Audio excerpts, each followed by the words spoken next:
अरे ओ लाडो बहू, क्या हुआ मालकिन? अरे देखो ना टुनटुनी, मैं लाडो रानी को बुला रही हूँ और उसका तो पता नहीं कौन कोने में घुस जाती है कि सुनती ही नहीं। वो मालकिन, लाडो रानी अभी बिट्टू को सुला रही है, आप बताइए ना मुझे, मैं आपका काम कर दूंगी। अरे टुनटुनी, तू तो हमेशा ही हमारा काम करती रहती है, तो कभी हमारी बहू लाडो रानी को भी कुछ काम कर लेने दे। ठीक है मालकिन, मगर वो अभी बिट्टू को सुला रही है। वो क्या है ना, छोटे साहब, बिट्टू की नींद भी तो जरूरी है ना। हाँ भाई, ये बात भी सही है। तो सुन, मैं क्या कह रही थी, ऐसे नीलो चिड़िया कुछ कहने ही वाली थी कि तभी उसके पति टुन्नू चिड़िया की आवाज आती है। अरे बहू लाडो रानी, कहाँ हो? मेरे जूते कहाँ रखे हैं बहू? मुझे जूते दे दो, देर हो रही है। अब लो कर लो बात, अब इनके जूते भी बहू लाडो रानी ही ढूंढ कर देगी।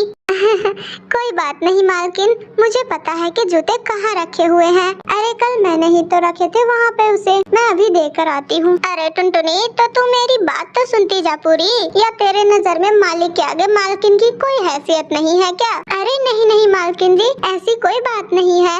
आप कहिए तो जा जल्दी से मेरे लिए एक कप चाय बना कर ला दे। जो हुक्म मालकिन। मैं अभी यूँ गई और यूँ आई। टुनटुनी चिड़िया ने टुन्नू चिड़िया को जूते दिए और नीलो चिड़िया को चाय पिलाई। तब तक लाडो रानी अपने बिट्टू बेटे को सुलाकर आ गई वापस, और उसने खाने के साथ कुछ मीठे की फरमाइश रखी। सुनिए ना टुनटुनी आंटी जी, आज क्या है ना, खाने में जरा मीठा बना लीजिए। वो क्या है ना, सुबह ऑफिस जाते समय ही बंटी जी कहकर गए थे कि खाने में कुछ मीठा बना लेना, और मेरे लाडले देवर जी भी है ना, उनको भी मीठा बहुत पसंद है।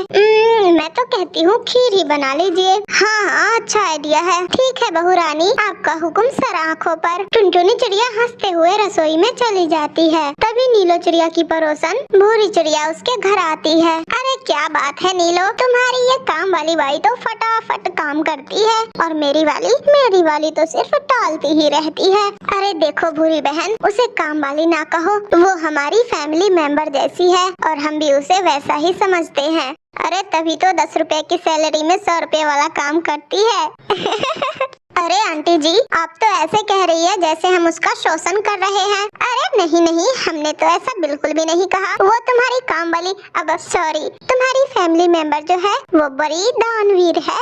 हाँ भाई, वो तो है ही। ऐसे ही समय गुजरता गया और एक दिन अचानक से इस घर में एक बड़ी खबर गूंजी। टुनटुनी चिड़िया, हाँ वही टुनटुनी चिड़िया जो अब इस घर की रूप बन गई थी, वही अब माँ बनने जा रही थी। शादी के 5-6 महीने बाद जब उसे ये सौभाग्य मिला तो उसकी आंखें खुशी से झलक उठी। उसने सबको ये खुशखबरी दी। मालकिन, मुझे आपसे ना कुछ बात करनी थी। अरे हाँ हाँ टुनटुनी, बोल ना, तो ऐसे रो क्यों रही है? क्या हुआ?